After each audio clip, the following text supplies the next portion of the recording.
Saturday. Welcome to the Paradigm Shift episode 100. Taking a second to breathe that in. 100 episodes, 100 weeks in a row, no weeks off. First and foremost, I want to thank my partner in crime, Big Dave, whose level of consistency and commitment is second to none, and it's rubbed off on me. And I love you all. Let's have some fun. Big Dave, I'm gonna bring you on right now. And to be honest with you, I just wanted to take a second. Holy shit. We have a very special guest on, guys, who I'm really excited about. I want to know how you guys are feeling. You dig? Congratulations, man. I love it.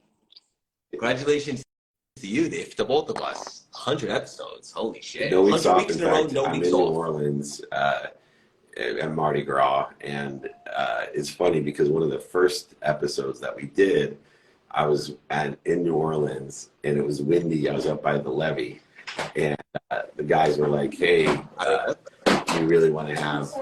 That's okay. You're famous now. Anyway, but the guys were like, "You really want to do this?" And I said, "No, I made a commitment." Nobody knew at that time who Craig Siegel was. I said, I made a commitment to my boy that I will do this every week as long as he makes a commitment that he's going to show up every week, because most people don't show up. And you have always shown up and worked around all types of travel and opportunities. So I thought it was funny that our 100th anniversary is in the place where they were questioning my consistency and loyalty to the show. And I certainly am glad that I do, because it's amazing. And today's guest is representative of the 100th anniversary. He's one of my favorite people on earth, and we're blessed to have him as well. I agree with all the above, everything you just said. To be honest with you, I'm doing better in life now at taking a moment to be in the moment. And it's just, I'm a little emotional right now. It's surreal. So many opportunities have come from this show. So many great things have happened, so many relationships. And it's so funny, right? Because everybody comes up to me or my community and they want to do what I'm doing. And I say, do you want to do what I did? And yeah, I'll do it, right? And then after 2 weeks of them getting momentum, they fizzle. But really, just what you taught me from the beginning is consistency is a superpower. You have to stick with it. And I wanted to ask you, how come you did say yes when I proposed the paradigm shift? Dude, you're a pretty busy cat. Well, I will tell you that you and I had already gone through, as I was coaching you, several different tests of your understanding of how long it was going to take to build a brand. And so as many people still ask me to do it, I only choose the people that I know have the character. Because what happens is, if we do it and you make a commitment and you don't perform on the commitment, then what happens is you blame me. And this happens all the time with people that you coach and I coach, is that, look, they make a commitment to whatever we're teaching, and then they don't live up to the commitment. And those are the exact people that just blame you as a coach, Craig. So they come and call me and go, "Oh, Craig Siegel, he sucks as a coach, blah, blah, blah." Well, I know immediately that what's going on, because I know where liability and responsibility and the differentiator between the two lie. And those people that live in blame, shame, and justification, you don't want as clients. So you had already proved your understanding of accountability, and that's why I chose to go ahead. I knew you'd be here 100 episodes in. Yeah, hell yeah. Love it. One final question before we bring on our special guest, Rob Riggle, who I'm excited for. What's been your biggest takeaway? My biggest takeaway is that how to build a brand, like understanding of how aggregation of a community happens, how acceleration happens, and how the exponentiality of that happens. So to get aggregation, compounding, and acceleration, this was just something I was doing for fun for 15 minutes every Saturday, and I made a commitment to it. And I can't tell you how many people love what we do, and it has an impact. So aggregation, compounding, and acceleration, the three characteristics of energy, has been my biggest takeaway. And I don't want to keep Rob waiting any longer, man. He's doing us a huge solid, so let's bring him on. Let's do it. 100 episodes. Imagine where you and I will both be for episode 200. Will my hair be completely gray? That'll be the question. We're bringing on the iconic, relentless, super dynamic stud, Rob Riggle. We're all in for such a treat right now. He's amazing. He's much funnier on IG. Oh my Rob, God, I'm just so glad it worked. how you doing? It worked.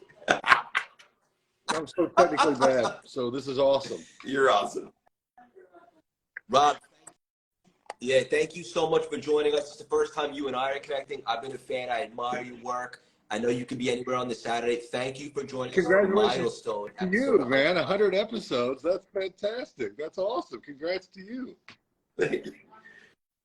Hit it up. Thank you. Yeah.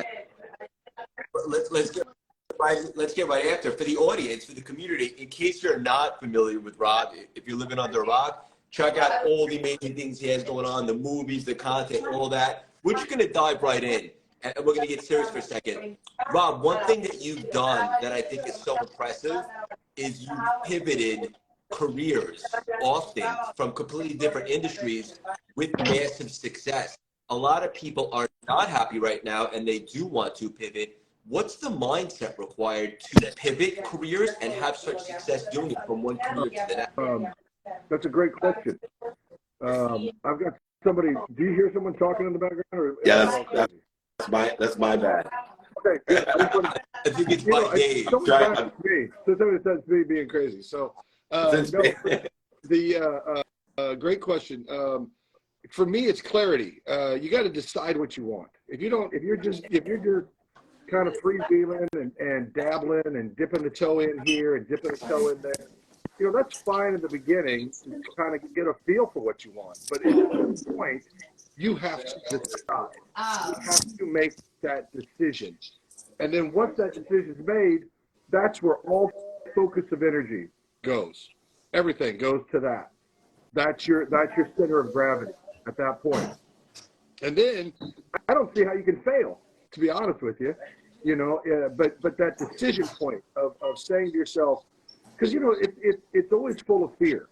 It's always full of fear when you make that decision, because once you decide this is what I want, now you're on the hook for it, and failure is very, very scary. So it makes people freeze up. It makes people not want to engage. It makes people timid. It makes people not commit 100%, because if they do fail, then they have the fail-safe of, oh, it was this or it was that, the timing was wrong. They can justify. So to me, getting to that decision point of saying, this is what I want, I'm going to go do this. Whatever that is, I'm going to go do that. So for me, I always wanted to be a comedian and actor. I also wanted to be a Marine. I have a lot of dreams. So I just went one by one. When I got to the point where I felt like I had filled what I needed to do, I decided on the next dream. And then, and I went back and forth on things. I was like, what do I really want this? I don't know. Let's try it. Let's see if we have any success in it. Let's see. Or maybe I'm just barking up the wrong tree here. So at the beginning, I will say, I kind of dabbled and I played it safe. And then, it got to a point where it's like, no, I have to do this. This is what I have to do. And this is what I'm going to do. And when you have those conversations and use the right language in your head, it's amazing how things change.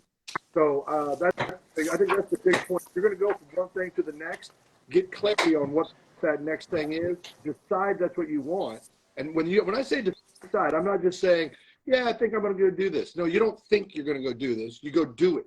You go do it, and you fail. Guess what? You're going to eat crap. You're going to eat shit on the way. I failed a dozen times, and I'm being nice to myself. I failed 100 times. And you're going to fail. You're going to fail. You're going to fail. But if you know that I'm going to get to that top of that hill, I don't care how long it takes. I don't care how many mistakes I make. I don't care. You're going to get there. It's just that's why I say I don't see how you can fail. So. Rob. And also, Rob, correct me if I'm wrong, but also burn the boat and go all in, right? That's it. That's Higgins' new book, by the way, Burning the Boats. And Rob, you and I got to sit down. It's so amazing. I've been with the greatest actors and comedians, and they're really to me, exciting to talk to because you're so intelligent. Like, you can't be a great comedian or actor if you don't have a hyper intellect that is quick. But what I thought was so amazing is the depth in the lessons that I've learned by sitting down with you. And you mentioned fear, because I'm always curious how much fear people have in two respects, especially athletes and entertainers like yourself. Number one, there's a great fear of regret and guilt of the past when I'm sitting down with, entertainers, actors, comedians, and athletes as well. They have a heightened level of anxiety when it comes to the past, but also even more, and you've talked about this, is you go on to the next, I want to be a Super Bowl champ, Kansas City fan or something, that I thought would never happen. I'm kidding. But there is an incredible, especially as an actor, entertainer, and athlete, a fear of the future, because the future is uncertain for everyone. But you literally, when you're an entertainer, a comedian, or an athlete, your career could end tomorrow, whether you're 19, 29, 39, or 59. When you're an accountant, chances are your career is not going to end when you're 19. So you don't have that fear. How have you been able to handle fear? Because I know you talk to a lot of companies, corporations, sales forces, executives who have to handle fear. You're the perfect person to discuss how we deal with the fear of the past and fear of the future. Oh, listen, I wish I had a silver bullet answer on that one. I was hoping. Exercising it today. And you guys are fully aware, I think, as I am, you can trace everything back to two emotions, fear and love. Everything goes back. All the dark side wolf, all the dark wolf emotions of jealousy, anger, fear, that all goes back to fear. That's the root, is fear of all the dark side. All the good side is love. And everything can be traced back to those two. So I've always considered those two the primary roots, good and evil, right? Fear and love. That's what it always comes down to. And if you are stuck in some dark wolf emotions, as I call them, you're caught in some dark wolf emotions, chances are if you drill down on it, you're going to find that it's fear-based for some reason. And as far as overcoming fear, everybody has to figure that out for themselves, I guess, because there's what you focus on, and that's the one that bums me out, because it's always so easy to say what you focus on. Just focus on the right stuff. Really, I got a storm going on in my mind. I'm constantly overthinking things. I'm constantly, analyzing things. I'm constantly drilling down, probably when I shouldn't be drilling down. My biggest struggle is trying to stay in the present. I have a card on my desk that I wrote, and I read it every morning. It says, "Accept your path without regret, handle your present with confidence, and face your future without fear." And I read that every morning when I get up, because and I try to remember the little phrases. Those little catchphrases that we all embrace, they make a huge difference. Those little mantras, No, Is that a Rob Riggle somebody original? else's genius. Thank God. I wish it was mine, but no, that's.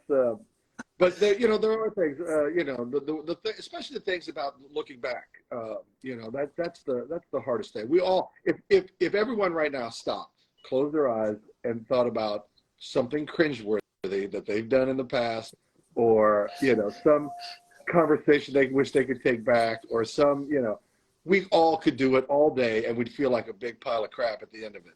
So you can't do that. You can't allow yourself to do that. Someone I remember reading, and this is a version of a quote that's out there, but I'm paraphrasing, but it's basically, your future needs you a lot more than your past. I love that. And you've got that's the only direction you're going. Quit looking back, because you're not going that way, right? And that's the truth. And if you can repeat that enough, it starts to make sense. It starts to sink in, and then when you find yourself, journeying back to the painful path, you can rip yourself out of that and get yourself going forward again. But it does take what I'm discovering late in life is, I say late in life, whatever. As I get older, how about that? That's better. As I get older, what I'm discovering is, the stuff that I had heard for decades about journaling, about doing these things. I'm like, I'm not journaling. That's just more work on top of the work I already got. You're out of your mind. You know, this is the huge, biggest waste I could have ever imagined. I know what I'm thinking. I got it. I got it. I got it. No, I'm telling you, journaling has made, I just started this year. It's made such a difference. It's made such a difference. So those things, saying, you know, repeating the mantras. I'm like, who's going to sit around? I'm not geeking out like that. I'm not sitting around repeating these mantras. You know, I'm okay, you're okay. Blah, blah, blah. All of a sudden, I start saying things like my future needs me more than my past, right? I start saying that over and over and over. The past doesn't bother me anymore. You know, these things work. They really, you know, and now I feel like such an idiot that it's been there for me. It's been there for me for decades, and I just didn't listen. I didn't do it. Now that I'm executing on it, I got to tell you, the benefits are there. I enjoy it. I really do. It makes a difference, too. It makes a difference in the quiet moments for me. In the quiet moments, because I live in LA, so I'm in my car probably more than I sleep. And as a result, I have a lot of time to go inside, go between the ears. And a lot of time, you know, I beat the hell out of myself. I'm getting better about that. A lot of the times I'm worried about stuff I shouldn't be worried. I'm having conversations and arguments that never happened, you know, never will happen. You know, all this stupid stuff that, all you know, is sucking my life and my energy. So by journaling and writing this stuff out, when I find myself in those moments, I find myself going back to the right thoughts, going back to the right things, going back to and it's there. It's available for me at all times. So I encourage people to journal now and to do the work, This is so good. And I'm fascinated with your mindset. It's so impressive. And you mentioned that you recently picked up journaling. So I'm curious, like, how did you handle disappointment, which, spoiler alert, is inevitable for all of us? Like, for example, I know how hard you wanted to be on Saturday Night Live, and then that was cut short at a time. How do you handle disappointment in the present and not dwell on it too much so you could stay available for the next great opportunity? You know, I think it's just about, I'm a pretty practical guy. So when I had worked 10 years to get SNL, I had worked it was my dream, my goal. I learned so many lessons. By the way, every failure, if you can extract lessons, not a failure. And I know these are a lot of the buzzwords and code talk and phrases that we all use. But I keep gravitating towards them for a reason. They're gold. They're solid gold. All right. So when SNL didn't extend my contract, it hurt on a level, you know, at that particular time in my life that I probably hadn't experienced. Right. Maybe one breakup or something, but you know, like it was a body blow. But the lessons I learned that night, when my agent called and said they're not going to extend your contract, I was like, oh, okay. I had I had a little pity party, and then it wasn't long though, I promise you, because I started to get practical real fast, which is I had a daughter and I had a wife, and I needed to provide. So we had to eat, we had to pay rent, so I got practical real fast. But then what are my options? What are my options? What do I need to do? And I also sat around and realized, oh, there's no, you know, just because I got Saturday Night Live, which by the way was my first gig ever. So I was thinking, I'm done. We're done here. I'm going to do this for a couple of years. I'm going to make movies, and, you know, we're golden. And I just was so naive about it. There is no finish line. There's no finish line in the arts, in whatever you do. If you choose a life in the arts, also in business, also in whatever. I started to realize there's no finish line on this game. There's, you know, maybe when they put you in the ground, that you could call that a finish line, maybe. But maybe. Yeah, maybe. So I learned so many important life lessons in that moment, which, you know, part resilience, part there's no finish line, part, you know, this is an ever evolving game, if you want to call it that. But this is an ongoing thing. You don't get to get off the bus. You don't get to get off the merry-go-round. So you better get tough, and you better get strong, and you better start figuring some things out, and you better realize life isn't fair, and you better embrace it, and then you better decide what you're going to do about it. You know, you better decide what you're going to do about it. Are you going to get run over? Are you going to lay down? Are you going to die? Eventually you get to the answer. I took about 15 minutes and asked all those questions and had my pity party. And then I said, no, I'm not going to do any of those things. I got people to provide for. I got people who count on me. They haven't seen the best of me. No one has seen the best of me yet. You have these conversations. You got to be your own coach. You got to be your own coach. You have to talk to yourself. And you got to talk to yourself like a coach would talk to you. I remember standing on a street corner, 31st and 7th in New York City. I had just taught an improv class, and I worked all day. I was flipping exhausted. I wanted to go home and get in bed and with my wife and snuggle and go to bed. And there was a midnight show down at the UCB Theater that I could go down and work on some characters because SNL auditions were coming up and I was way behind. I needed to work on some characters and work on some monologues. And I stood on that street corner and yelled at myself like a crazy person in New York City would, which, by the way, New Yorkers were just walking by me. It was no big deal to them. But I literally had an argument with myself where I was like, I wanted to go home and I yelled. I said, why did you come to New York, you a-hole?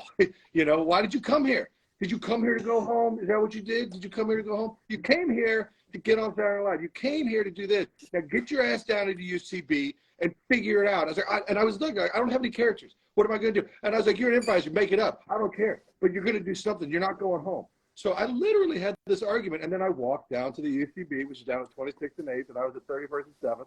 And I walked down there arguing with myself the whole way until I got there. And I did it. I did the show that night. And I came up with 2 characters I ended up actually using in my audition. But you have to coach yourself. And if it's as silly as arguing with yourself, do it. If it's as silly as saying things out loud. I'm one of these guys. And I just read Jim Quick's book, Limitless. And I love it because, he was talking about, absorbing more, reading. I'm trying to read more. I like to use all my senses. I like to see, I like to hear, I like to say. So I still read out loud, if I can. I like to move my mouth because you get all of it in so many ways. So it's fun. I'm gonna be with Jim and Chris Gardner on Wednesday for dinner. So I'll tell him that he had the impact. Now, a couple of things you said are so interesting because I tell people all the time, don't listen to yourself, talk to yourself. Right? If we listen to ourselves, we're screwed. Now, I will tell you, I'm a big faith-based person. I believe I'm protected and promoted by all the times that I'm rejected. And, and the proof that I have of that is my marriage because nobody's been rejected by women more than me. And I ended up with the best wife in the world. But the proof for you should be, yes, you got rejected and you weren't punished when you lost the SNL gig. But who'd have thought that someday you'd be on the 100th anniversary edition of Paradigm Shift? I mean, compared to SNL, holy shit. I mean, the unlimited future for you of being on this show while I'm sitting in a Westin hallway here with all the staff. It's an amazing setting. I feel like Michael Lauren behind stage talking to everybody as you're coming on. But to that respect, we do have to talk to ourselves, and we have different layers. As we learned, I'm interested, you talk about, because I feel the same way. I'm 55 and it's like, shit, people have been telling me this for years and I'm finally getting these layers to come off and say, oh yeah, this secret does work to write things down. I don't think it's a coincidence that you had the quote right on your desk as I talked about regret and future. How can we help younger people, Rob, give that wisdom of, hey, give these things a chance, accelerate the layers. You don't have to get your ass kicked 16 times before you say, hey, maybe stuff that's been around for 1,000 years has been around for 1,000 years because it works. Oh, well, I do get approached by a lot of young folks and young veterans who want to get into show business or whatever. And I never want to rain on their parade, but I do want to manage your expectations. You ask me a question, I'm going to give you an honest answer. The younger generation, and it's not their fault, but they've grown up with instant gratification. They just have. It's just they don't know any different. They don't know delayed gratification. They don't know that world. It's just they just don't know it. And so if I could educate them on anything, is your dreams are going to take a little bit of time, and they're going to take a lot more effort than you think. They're going to take everything you got. If it's really a dream, and it's really, if you've done it right, which should be, the dream should scare you. It should be something that you think is borderline unattainable. It should be something that scares you. And if it's a good dream like that, it's going to take everything you got. It's going to take your heart, your soul, your mind, your focus, your passion, your time, your free time. You don't have free time if you got a dream. So it's going to take it's going to take everything you got. And I think people underestimate that. Yeah. They I love that. So I would tell them that's what it's going to take. And I would say, and listen to your elders. We can give you a couple hacks. We can save you maybe a year or two on your journey if you just trust us. You know, we're not just these old geezers who don't know how to use Instagram, which I barely got on. You know. You're the comic Buddha. That's what I'm going to rebrand you, the comic Buddha. We're selling him across stages across the world. Come and listen to the comic Buddha. He'll give you wisdom and humor all at once. Rob, I want to ask you real quick. When you were growing up, what was a bigger dream for you, or maybe equal? Top Gun or being a probably comedian? being a comedian. Just because I grew up a child of the 80s, so that means, you know, comedies were lifeblood. I quote all the comedies from the 80s chapter and verse still in my life today. If I go play golf, you can count on about 20 Caddyshack quotes during the round of golf from me, you know. So quoting movies, watching these comedic guys. And I never really liked the big lead in the movies. I always liked the supporting characters that would come in and, you know, have these great one-liners or had just a unique character. Yeah. So those are guys I always gravitated towards. I always thought those guys were the best. They should have never casted Tony Romo in that beer commercial for the Caddyshack ones, man. I got to talk to your agent. He dropped the ball on that one. That was made for you. Man, they're killing me. They're killing me. Awesome, man. This has been incredible. You want to land the plane, Craig?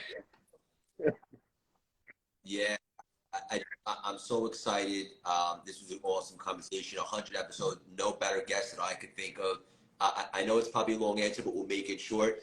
It's obvious that you're big on manifesting. You said you grew up in the 80s. I know a movie that you were really big into that you used to quote all the lines from was Dumb and Dumber, and you ended up being involved in the sequel. Was that the result of some sort of manifestation? I would like to think so, because I do believe in manifestation. I do. I think I've experienced it in my life. That's why I believe. You know, if you experience it, it's hard to go back. You can't unring that bell. It's just too true for you. So then you want everybody to know about it. You're like, no, trust me. If you just focus, if you just, you know, believe, if you just do the right things, if you execute. And you were talking about discipline and consistency. Man, that's the ticket. You know, there's all kinds of things. Figure out the dream, decide what you want. That's all great. And it's necessary. There's all these steps are necessary. But consistency, that's what's going to get you your dream. I'm telling you, it's the only thing that's going to get it done. So, I think I might have missed your. Did I answer your question? Yeah, you did. Yeah, you did. I got to add to that, because in that manifestation, I don't have the talent that Rob Riggle does, but the movie The Secret is about manifestation, and it changed my life. And my life in manifestation evolved to check out Netflix. I'm in the movie, the sequel to The Secret, Beyond the Secret, and I sit there and pinch myself every day and say, it's amazing. And then, like you said, once you ring that bell, you can't unring it. And sometimes I feel crazy telling people all the shit in my life that occurs from intention, that discipline and consistency that Rob Riggle and Craig Siegel have. And whatever I did to attract Rob Riggle into my life, I need more of you, brother. I can't unring that bell. We got to step on some more stages and do more stuff together. And I'm so grateful you took this time on a Saturday. It really means a lot to Craig and I. I'm so honored that you guys asked me to be part of it. So thank you. Appreciate it. It's good to see you guys again. Awesome. Rob, I'm excited to connect with you after. Thank you. As Dave said, just want to echo that. Thank you so much for joining us. And you're better at technology, Instagram than you think. Dave, 100 episodes. Thank you so much. I love you both. I'm better for this conversation. Comic Buddha. I love you, man. Take care. Bye-bye. Bye. Bye, guys. The Paradigm Shift episode 100 in the books with an unbelievable guest. My goodness, guys. We'll be back for episode 101. God willing, we'll be back for episode 200 as well. What a journey. What a ride. If you take anything from that, consistency is a superpower. Look how many opportunities have come to our lives from sticking with this dream of every single week, New Year's, Christmas, you name it. 15 minutes on a Saturday, well, in this case, 30. Just bringing unbelievable, awesome humans on to share some wisdom, just all good things. And a lot of people, you know, they come to me and they say they want to do what I'm doing. And there's the cheat code right there. Have a dream and stick to it. Be consistent with it. Give it everything you got. Consistency and that unwavering commitment, as Dave says, to be what you can be, or you must be what you can be, so to speak. I'm emotional right now. I love you guys. He was the perfect guest for episode 100, Rob Riggle. If you guys aren't familiar, go check out all his stuff. Big Dave, I want to thank you again. The better life gets, the better it gets. I'm so blessed. I'm so grateful. Clearly, I'm emotional right now. It is what it is. I love you guys. We'll see you next week for episode 101.